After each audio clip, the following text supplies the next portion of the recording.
nejkrásnější valentínka od mojí nejúžasnější a nejkrásnější a nejmodernější babičky snad na světě. A moc ti za to děkuju a moc tě miluju. Děkuju, babičko. Prostě nádhera.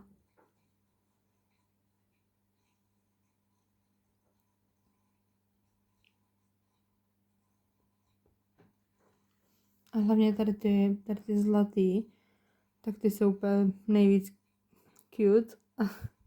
A tohle vlastně úplně pěkně takhle jako si otočíš. A ještě mi babička dala takové bambulky. A ty bambulky,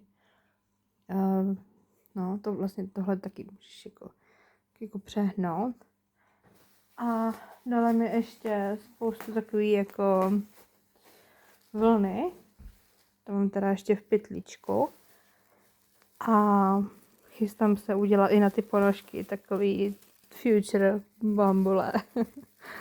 Myslím si, že to bude hodně hezký a těším se na to, protože jednou bych chtěla plec jako moje babička.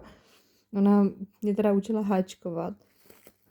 No, ale já jsem takový jako trošku zbrklý střevo, takže to úplně mi to moc jako nejde.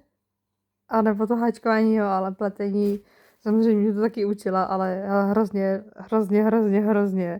moc nejsem trpělivá. Takže to je právě to asi nejhorší. Ještě možná, kdybych jako měla tu vůli a trpělivost, tak možná by to šlo. Ale bohužel. A tady ty takový medvídkový, říkám, tak ty se mi ještě víc líbí. To jsou takový fakt zlato, medvědí. Nádherný jsou. A jsem fakt neskutečně šťastná, protože fakt jako ještě ty bambulky.